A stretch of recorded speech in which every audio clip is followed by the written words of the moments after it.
మహాశివుడు వినాయకుడికి ఏనుగు శిరస్సు పెట్టి ప్రాణం పోస్తాడు. అలా కొన్ని రోజుల తర్వాత ఒకరోజు శివుడు నిద్రపోతూ ఉండగా వినాయకుడు ఆడుకుంటూ శివుడి గది లోపలికి వెళ్తాడు. పడుకుని ఉన్న మహాశివుడి దగ్గరికి వెళ్లి పాదాల నుండి ముఖం వరకు ఆయనను నిశితంగా పరిశీలిస్తాడు. తండ్రిగారి గొంతు ఎందుకు నల్లగా ఉంది అని ఆలోచనలో పడిపోయి మెల్లగా ఆ గొంతు మీద చెయ్యి పెడతాడు. వినాయకుడికి ఒక్క క్షణం ఆయన కళ్ల ముందు దేవతలకి రాక్షసులకి మధ్య జరిగిన సముద్ర మదనం దృశ్యాలు అన్నీ కనబడతాయి. ఆ రోజు శివుడు ఆ భయంకరమైన విషం తాగి అనుభవించిన నొప్పిలో కేవలం 1% మాత్రమే వినాయకుడు అనుభవిస్తాడు. ఆ కొద్దిపాటి నొప్పికే వినాయకుడు తట్టుకోలేకపోతాడు. వినాయకుడు భయపడుతూ ఏడ్చుకుంటూ అమ్మా అమ్మా అని అరుస్తూ పార్వతీదేవి దగ్గరికి వెళ్లి, అమ్మా, నాన్న గొంతు ఎందుకు అంత నల్లగా ఉంది? నేను నాన్నగారి గొంతు మీద చెయ్యి పెట్టగానే ఏవేవో దృశ్యాలు కనపడ్డాయి అని ఏడుస్తూ చెబుతాడు. ఏం చెప్పండ్రా గణేశ, మీ తండ్రిగారికి చాదస్తం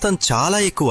ఎక్కడో దేవతలు రాక్షసులు శత్రువుల కోసం సముద్ర మదనం చేస్తుంటే అక్కడ ప్రమాదకరమైన విషం వచ్చింది. ఆ విషంతో ప్రపంచం మొత్తం నాశనమైపోతుంది అని దేవతలు రాక్షసులు అందరూ భయపడుతూ మీ నాన్నని కలవరిస్తుంటే ఆయన ఏమీ ఆలోచించకుండా మీ తండ్రిగారు వెళ్లి ఆ భయంకరమైన విషాన్ని తాగాడు నాయన. ఆ విషం మింగేస్తే ఆయనకే ప్రమాదం, అలా అని విషం బయటికి వదిలేస్తే మొత్తం లోకానికే ప్రమాదం అని ఆయన తన గొంతులోనే దాచేసుకున్నాడు. అందుకే ఆయనకి ఆ నల్లటి మచ్చ అని పార్వతీదేవి గణేశునికి చెబుతుంది. భగవంతుడు కొన్నిసార్లు మన అనుకున్న వాళ్ల కోసం ఏమీ ఆలోచించకుండా వారి సురక్షితం కోసం మనం ఏమైనా చేయడానికి సిద్ధంగా ఉండాలి. అది విన్న గణేశుడికి శివుడి గొప్పతనమేంటో అర్థమవుతుంది. మీకు మహాశివుడంటే ఇష్టమైతే హర్ హర్ మహాదేవ్ అని కామెంట్ చేసి మా ఛానల్ కి సబ్స్క్రైబ్ చేసుకోండి.